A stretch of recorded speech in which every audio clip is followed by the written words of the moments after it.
Hi, I just thought I'd go through how to read the EPROMs that are on the Mazak 784 FX784-9 board. The chip that's in there at the moment is a QT English chip, FX784-13H. 13H corresponds with the EPROM holder or socket on the board, so it's 13 in H. And if you look at this chip, it's 13.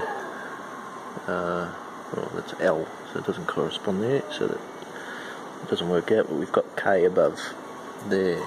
But either way, this row's H, this row's K. You can see here by the QT640 chip, that's 9K, so it corresponds with row 9. And yeah, so on the PC we've got the EPROM software. I downloaded this from autoelect.cn. They've got the latest software on there. When you plug it in, it'll do a firmware update on the EPROM TL which number is it? TL866CS. So there, that's the website, autoelectric.cn.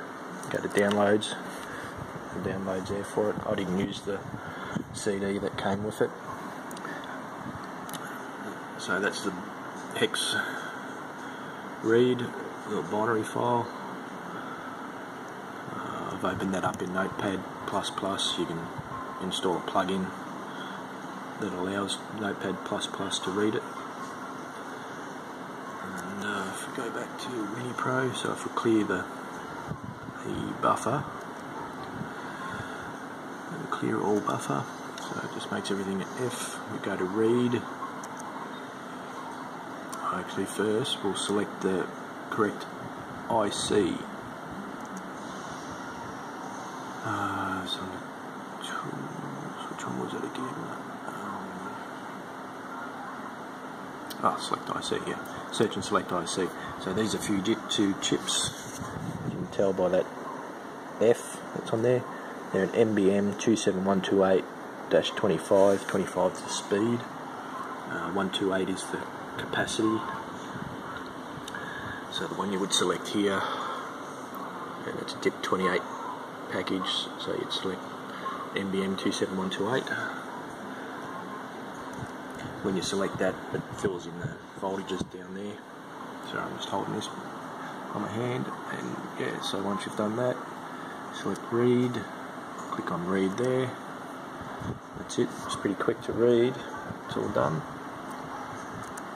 here, and these are all being populated. So I've already saved that file.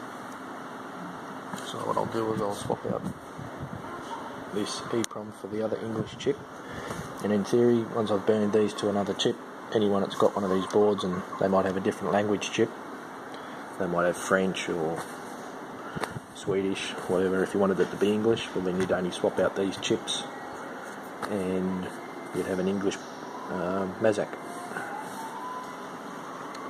But it would have to correspond with the QT.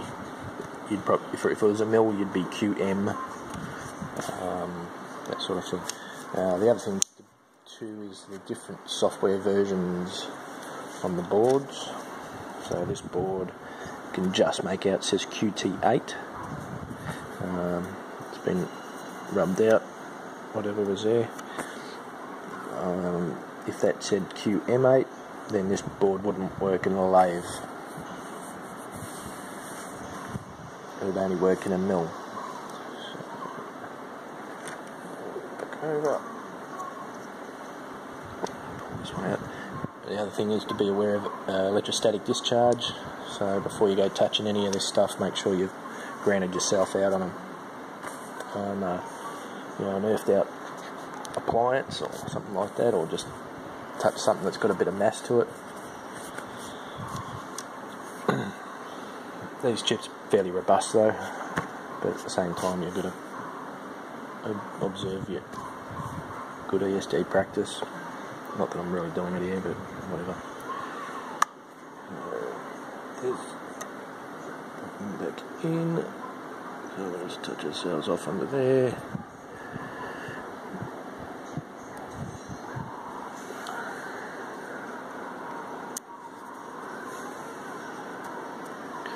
We've got these IC pullers to pull that one out.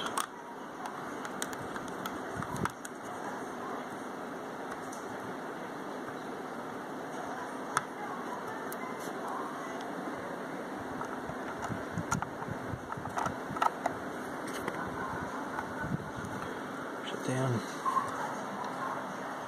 So same thing again, clear the buffers, do a read.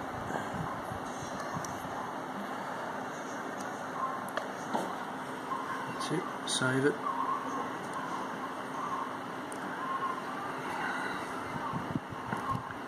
And this one we'll call 13K.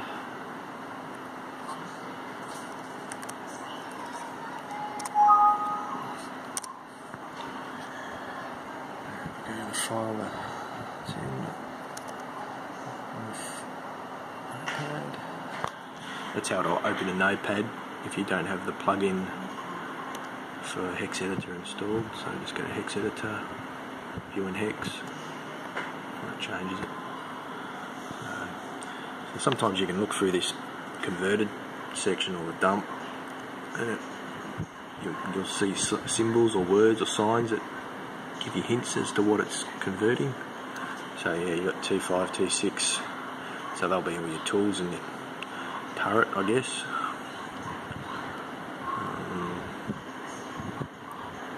The parameter there, so this is probably all linked to the parameters.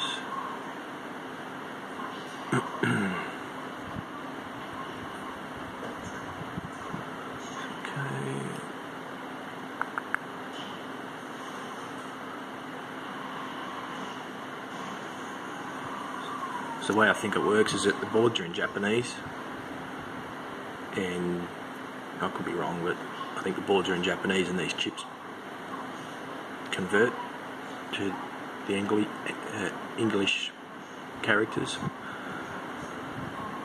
Don't really see anything else in there.